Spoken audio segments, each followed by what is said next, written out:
Okay, and your name? Is Dr. Amy Baxter. Ah, it still is from the last time we started. So tell us about this. What's this B you have?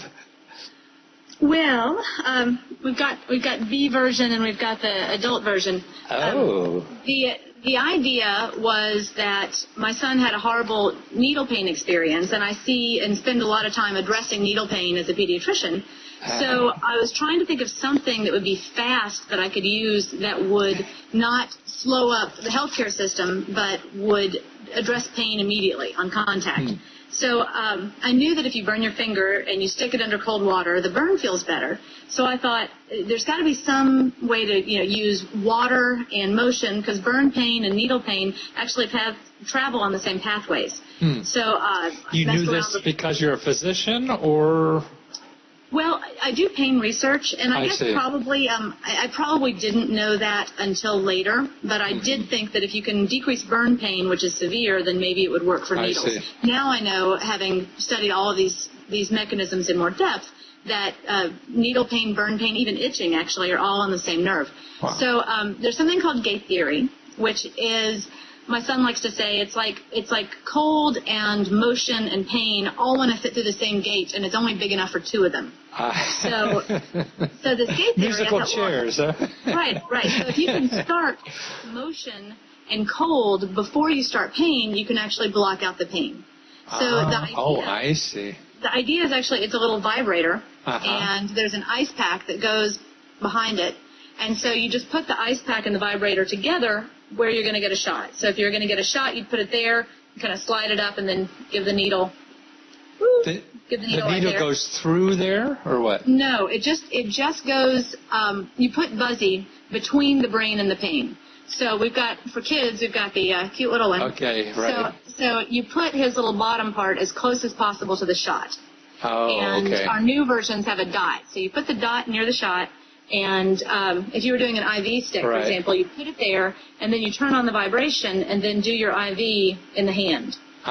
So what you're doing is you're actually putting this vibration and the ice pack, you're putting these two things in the way, blocking the gate, so that the pain can't travel on the same nerves efficiently. And so you end up feeling the cold, and you feel the vibration, but you feel either minimized to none of the pain. I knew that there were sources of funding from the government that can allow you to conduct research, even in the context of making a business. So then you say, okay, I'm going to apply for this grant to help you do the research and develop the product. Correct? That's correct. That's what you need it for. Now, did you have a staff, or was it you doing this? It was me. Okay, I know. I mean, it has to be. Yeah, I have a staff now, but at the beginning it was one really good friend who had an expertise in tax law, so she helped with the budget. The Georgia Bureau of Economic Development had someone on staff named Julie Collins, and she knew how to do budgets for SBIRs, knew the intricacies. There's two different phases of SBIR. There's a phase one grant, which is really exploratory. They're usually between $100,000 and $150,000, and they allow you to get a little data to have a proof of concept. And they also fund some of your development. Now, so the SBIR fast track or whatever, the initial phase, and you said that runs about $100,000 or so. And then did you go to a next phase, or you didn't need to? I probably misspoke. Phase ones are 100 to 150. Phase twos are about 800,000. Wow. Because we were really ready to go, we applied on a much more stringent combination of phase one and phase two together, which is called the fast track. I see. I wouldn't recommend that unless you already have lots of previous data and a really extreme public health benefit that you can demonstrate. Because the chances of having a phase one approved used to be about 20 to 25%. So getting that initial 100 to ours was actually 180,000. But getting that approved by itself has a much higher chance than getting a fast track approved. And even within the fast track, we had to do what we said we were going to do on time with our phase one before we got approved for the rest of the money. But our total grant was over $1 million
clinical research is expensive. Yeah.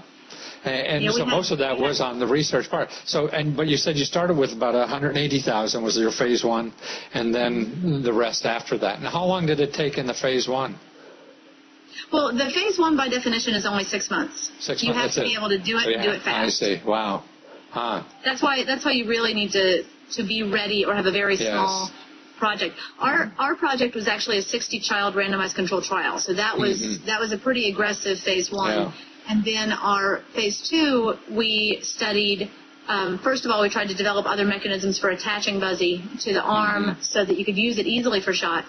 But the phase 2 also we had 4 to 6 month olds, 12 to 15 month olds, 4 to 6 year olds, and then adolescents who were all getting parts. I mean, stuff like that. No old people in this stuff. The cool thing that we just finished. We just finished the data. The data entry, and so we are hoping that we can get our first paper on the adolescent data because we videotaped all the younger kids, and the videotape data is important because they can't tell you how much pain they're in, but the adolescents can. And so we're hoping to have that paper submitted for one of the big conferences in December. But the cool thing that I can say is all the people who have been fainters. So far, none of them have fainted using Buzzy. No kidding. I mean, they fainted before, and now Buzzy keeps them awake, huh? It's cool. Wow. Well, what a fear thing. I mean, I just wonder. It still remains to be seen. Right now, that's just anecdotal.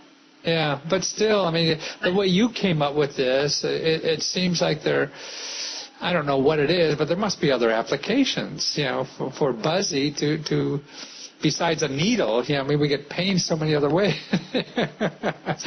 Well, we've got the Scuzzy Buzzy for tattoos. Oh, really? We've got the Fuzzy Buzzy for laser hair removal. Oh, you do? Okay, so you're there way ahead of me. Oh, that's terrific. Well, that's delightful. Did I lose you? I don't know. Okay, good. Okay, now you just. So we actually have a whole bunch of little designs. Oh, I see. That's terrific. So the stickers can go on it. So. Oh, right. So you're gonna. This one's me. My designers made this little hard rock punk chick. I see. That's you. Your avatar. Yes, that's my little doppelganger. It does work for itching, and I think that around the house. Yeah. Our family tends to use it for splinters, if I have to get splinters out of my kids, and itching. Uh-huh. So, now, are you still going into the emergency room? Right. I have to be off of this. Oh, that's right. You 10 minutes. Okay. I'm going in tonight. Yes, sir. Okay. Well, I also yeah, go ahead, bud. Still lecture a lot. There are things that we are discovering about pain that nobody knows, and the importance of pain and what having that ability to manage pain does. Yeah. Buzzy costs about 9 cents a shot.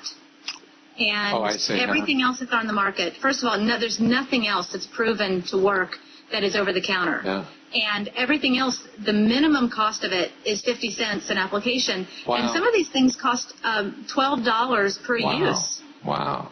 9 cents. But I mean, to me, what I like, it's the consumer that has control. Yeah. Yeah. And that's, to me, the beauty part. I mean, the medical profession is so bloody busy. I mean, to have them do something, as you were saying, the nurses can't even be bothered. So to put control into the hands of the consumer, I mean, that's a wonderful thing. It's also, I think, it's got to be the new paradigm for the way our healthcare system is working. We can't keep paying for everything for everybody, and not everybody needs it. So if you're somebody who needs the pain control, then we ought to. If you're going to mess with it, if it's important enough for you, then a $30 Buzzy for your lifetime compared to having to pay for $12 per application for every kid that comes in the emergency room, it just makes fiscal sense. Yeah.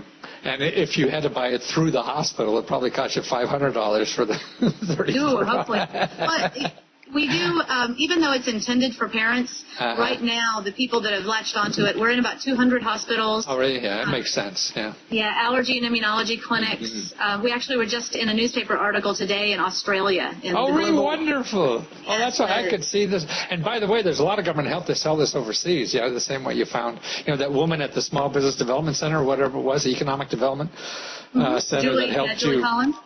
So she helped you with the SBIR application, right? You know, there's some states that give you grants to help you fill out the application. You know, even if you don't get it. Isn't that amazing? Yeah, North Carolina. Yeah, North Carolina has that. It's sort of like a consolation prize. They give you like $5,000 or $6,000. Oh, if you did it by you. Yeah, and they help you fill it out. Yeah, right. Exactly. Because it as you know, the economic development people, it's good. I mean, you may build a big industry in the state there, you know, because of this. And that's why they're interested in helping. I really do. My grandfather was a science fiction author named Robert Heinlein, and oh my goodness! One of his quotes was, "Nothing pays off better than pure research." Mm-hmm. And so I think that this is one of the. It was actually started in the Reagan era, but the SBIR program is one of the best programs for supporting development. I mean, if you extrapolate that we have probably about 7,000 buzzies out in circulation now, mm-hmm. and about half of them are in hospitals, and think about the fact that every single time that buzzy is used, it is saving the hospital at least, because the minimum cost they've got for the pediatric hospitals, they're saving the hospital at least $5.82. So every buzzy use is $5.82 savings for hospitals. I mean, it's probably already paid back a good portion of the grant that I got. More so. I mean, I think, you know, like you as a physician or everything, your job is to keep us healthy, you know, and if this, you know, eliminating a mental hurdle to more people to be healthy is, you know, it's just priceless. As they say. Well, Amy, thank you so much. I'll make sure people know about this, and I think it's just a wonderful thing. But right, we'll get it on, and I'll send you a copy of the video when we get it all together, and you could do whatever you want with it, and eventually we'll get up on our site too, and make sure we plug you well, and you're just a delight, and keep saving people, okay? We need you. And Matthew, you are so unbelievably dapper. I'm in my kitchen. I'm just it's just trying to have fun. This is great. This was so much fun. Well, thank you for helping. Take care. All right. Thanks for doing what you do. All right.